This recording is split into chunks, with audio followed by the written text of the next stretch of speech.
আপনাদের এই বাবরি মসজিদ নিয়ে তৃণমূলের কোনো সমন্তব্য কিছু নেই, কারণ কালকেই জেলা তৃণমূল চেয়ারম্যান যিনি রয়েছেন বাবরি মসজিদ করছেন, বাবরি মসজিদ তৃণমূলের নিয়ে কোনো সমস্যা নেই। তৃণমূল এতদিনে বলছেন নিয়ামত সাহেব সিনিয়র মোস্ট একজন সিটিজেন। নিয়ামত সাহেবকে আমি ব্যক্তিগতভাবে আমার বড় ভাই মনে করি, কারণ আমার ৬৩ বছর পড়েছে, ওনার ৭৪ বছরের, আমার ১১ বছরের বড়। উনি প্রথমে আরএসপি করতেন, একটি খুনের মামলায় ইন্ডিয়া ছেড়ে ওনাকে ২ বছর বাংলাদেশে থাকতে হয়েছিল বামফ্রন্ট সরকারের আমলে। উনি অথচ বামফ্রন্টের শরিক দলের আরএসপির প্রধান ছিল, সে অনেক বছর আগের কথা। তারপরে কংগ্রেসের হয়ে অধীর চৌধুরীর কথায় নির্দলে হয়ে কন্টেস্ট করেছিল ২০০১ সালে। তৃণমূলের এগেনস্টে দাঁড়িয়ে টিবল চিহ্ন নিয়ে হরিয়ারপাড়া থেকে বিধায়ক হয়েছিল। আর যে মুর্শিদাবাদের এমপি আবু তাহের খান, তার বাস চিহ্ন নিয়ে ২০০১ সালে ৬১ নওদায় এমএলএ হচ্ছিল। তো বাংলার রাজনীতিতে অনেক কিছু যেমন ইতিহাস আছে, মুর্শিদাবাদের রাজনীতিতে অনেক কিছু ইতিহাস জলজল করছে। তো সেই রাজনীতির যারা কারবারি, তাদের মধ্যে অবশ্যই নিয়ামত হাজির নাম। দীর্ঘ সময় ধরে তিনি রাজনীতিতে প্রথমে বামফ্রন্টের শরিক আরএসপি, পরবর্তীকালে জাতীয় কংগ্রেস, এখন তিনি তৃণমূল। তো আপনারা জানেন ৪ঠা ডিসেম্বর যেদিনকে হুমায়ুন কবিরকে বাবরি মসজিদ করার জন্য সাসপেন্ড করা হলো, তৃণমূল নেতৃত্ব সুপ্রিমো মমতা বন্দ্যোপাধ্যায়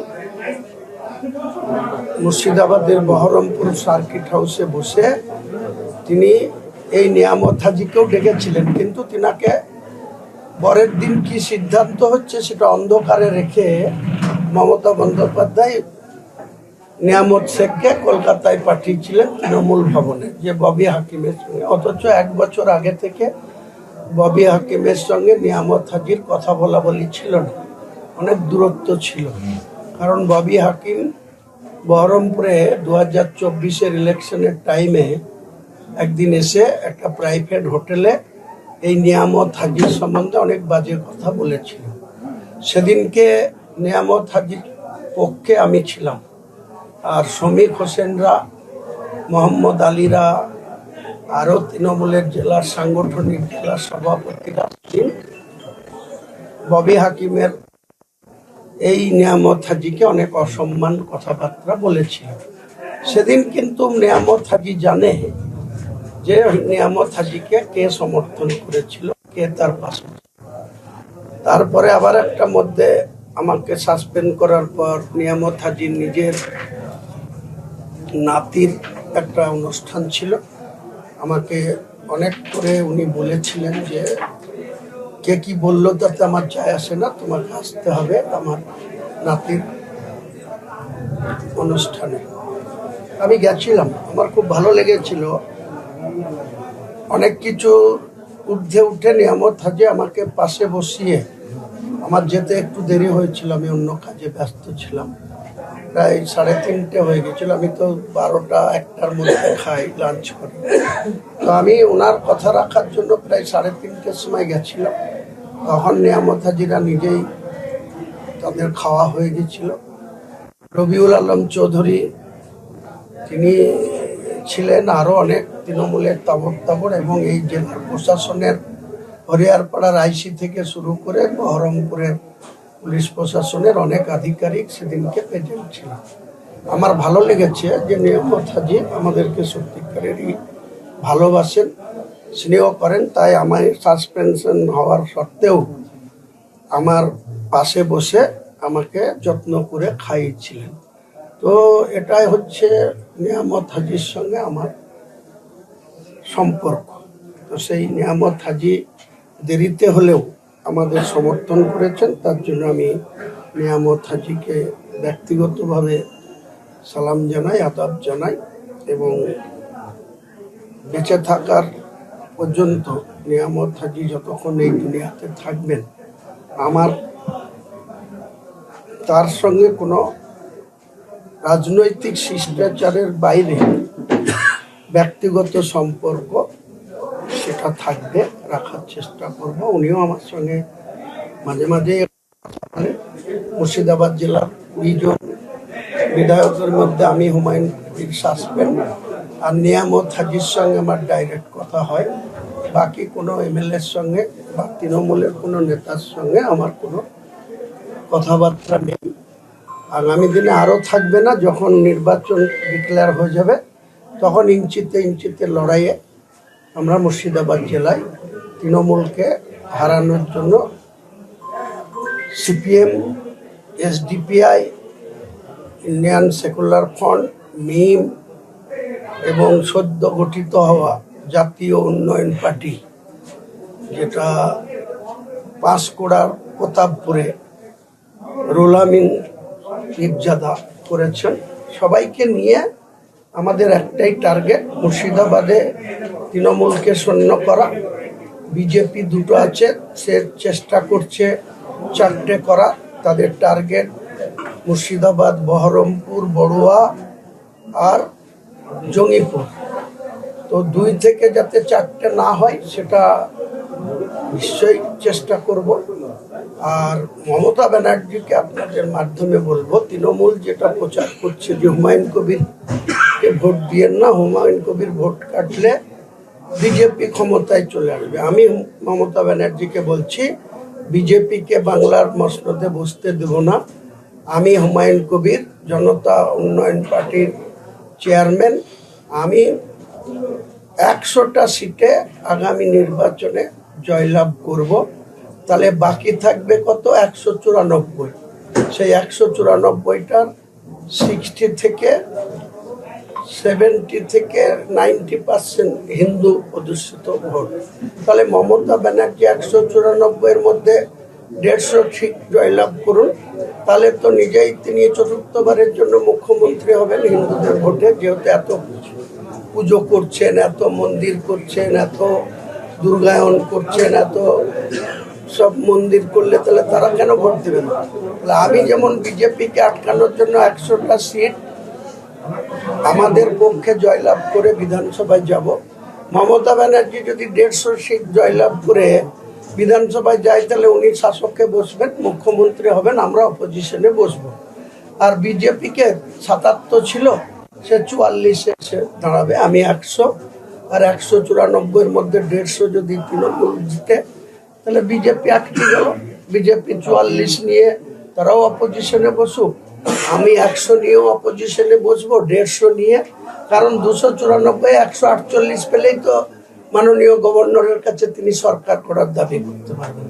তাহলে এত চিন্তা কিসের? আর মুসলমান ভোট কি মমতা ব্যানার্জির বাবার সম্পত্তি যে মুসলমানদের ভোট তাকে দিতেই হবে? কোথায় বলা আছে? এতদিন মুসলমানদের কাছে বিকল্প ছিল না, তাই মুসলমানরা মমতা ব্যানার্জির ওই যে জুজুর ভয় দেখানো, বিজেপি চলে আসবে, বিজেপি চলে আসবে, বিজেপিকে আটকাতে গেলে মমতা ব্যানার্জি পারবে। আমি এখানে নিশ্চিত বলে দিচ্ছি, এখানে রেকর্ড রেখে দেন যে হুমায়ুন কবির জনতা উন্নয়ন পার্টির নিজে যাদের জোট সঙ্গী তাদের নিয়ে 294টাতেই লড়ব।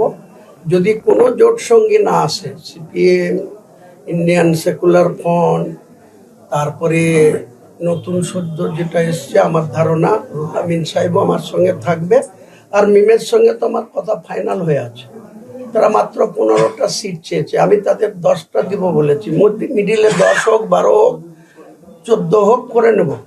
আমি হুমায়ুন কবির চ্যালেঞ্জ, বিজেপিকে রুখে দেব, মমতাকেও ক্ষমতার ধারে কাছে ঘেঁষতে দেব না। आपके इलेक्शन लड़ने से, जैसे आप बता रहे हैं कि पूरे वेस्ट बंगाल में लड़ेंगे चुनाव, तो आपके इलेक्शन लड़ने से फायदा किसको होगा? मतलब आपको तो होगा फायदा, मैंने आपकी पार्टी नई है तो उसको फायदा होगा, इससे नुकसान किसको होगा? आपकी पार्टी नुकसान तो सत्ताधारी जो पार्टी है टीएमसी, उनको ही नुकसान होगा। तो अगर वो 220 सीट लेके अब ये है, तो उनको 75 से ज्यादा नहीं होगा, नुकसान इससे ही होगा। गवर्नमेंट किसकी बनेगी सर? गवर्नमेंट में ही बनाएंगे। किसके साथ? किसके साथ तो बाद में सोचेगी। मैं 148 तो मिलना चाहिए, मैं 100 से ज्यादा सीट मिलेगी तो किसके समर्थन लेंगी वो तो बाद में आप काउंटिंग को खत्म होने दीजिए, उसी टाइम इसको जवाब मिल जाएगी। तो टीएमसी के साथ सरकार आप बना सकते हैं क्या? नहीं नहीं, टीएमसी बीजेपी को के साथ? बीजेपी को साथ में अलायंस के नहीं बनाएंगे, टीएमसी को साथ में अलायंस में नहीं बनाएगी। नई सरकार बनाएगी तो वो आउटसाइड से कोई सपोर्ट देगी तो वो सपोर्ट लेंगे, चाहे बीजेपी चाहे टीएमसी। हाँ, वो सपोर्ट लेने के लिए कोई बात विचार है ही नहीं, कोई ऑब्जेक्शन है ही नहीं। तो मतलब बाबरी मस्जिद बीजेपी के ऊपर ही है दाग, तो उनसे बाहर से सपोर्ट लेके सरकार बना लेंगे। तो गवर्नमेंट बनाने के लिए कोई सपोर्ट देगी तो सपोर्ट लेने का क्या प्रॉब्लम है? कोई सरकार तो नहीं चलाएंगे, तो उनको कोई सपोर्ट देगी तो किसी को तो मना नहीं कर। वो बीजेपी टीएमसी को पास जो चुनाव का रिजल्ट हुआ 2 मई 2021, उसको पास था 211। आज के दिन से कैसा हुआ? 220 25 हो गया। कैसा? बीजेपी को जो पद्म फूल में जीता सुमन कंजीलाल, हल्दिया का तापसी मंडल, ये सब लोग के लेके जोड़ के तो 225 में पहुंच जाएगा। किसके नीति में ऐसे ले गया? वो 2011 में जो इलेक्शन लड़ा, जो इलेक्शन को डिक्लेयर किया, वो जो बोला आम आदमी को 10,000 मदरसा को सैंक्शन कर देगी, कोई मदरसा सैंक्शन नहीं हुआ। फिर वो जाने माने पत्रकार सबको लेके सीपीएम को हटाने के लिए कोई बात विचार नहीं किया। हर रोज वो ममता बनर्जी पीछे से उनको सपोर्ट देके कोई नीति का नहीं माना। सबको लेके उनका एक ही टारगेट था, सीएम का कुर्सी। तो वो करने का तो सही बात है, और नहीं करने का तो गलत बात है। ये क्या आपका पोजीशन यहाँ पर लेफ्ट के साथ भी हो सकता है? चांस तो है। मैं सीपीएम का जो सलीम साहब है, उनको साथ भाई एक बार बात करके रखा, वो अभी तो मेरे को पॉजिटिव भी बोल के रखा। तो मुर्शिदाबाद के क्या सीट एडजस्टमेंट हुआ वो भी फाइनल है। 22 सीट से वो 6 लेने के लिए वो 7 मंगा, 6 उनको देने के लिए मैं तैयार हूँ। एसडीपीआई को 1, मीम को 1, सेकुलर आईएसएफ को 1, और वो एसडीपीआई को 1 बोला, और समाजवादी आजाद समाज पार्टी को 1। ये देख के मैं 12 सीट पे लड़ूंगी, सब मिल के 10 सीट लड़ेगी। तो टीएमसी को भी 0-0-0 मिलेगी, और कांग्रेस को भी 0 है, वो फिर 0-0 मिलेगी, 0-0 मिलेगी। बीजेपी को 2 सीट है, वो कोशिश कर रहा है 4 सीट लेने के लिए। मेरा सब मिलके गठबंधन आएगी तो आप चुनाव को जो रिजल्ट आएगी उसी दिन मालूम हो जाएगी। बीजेपी की 0 में आएगी ना 1 होगी, वो बाद में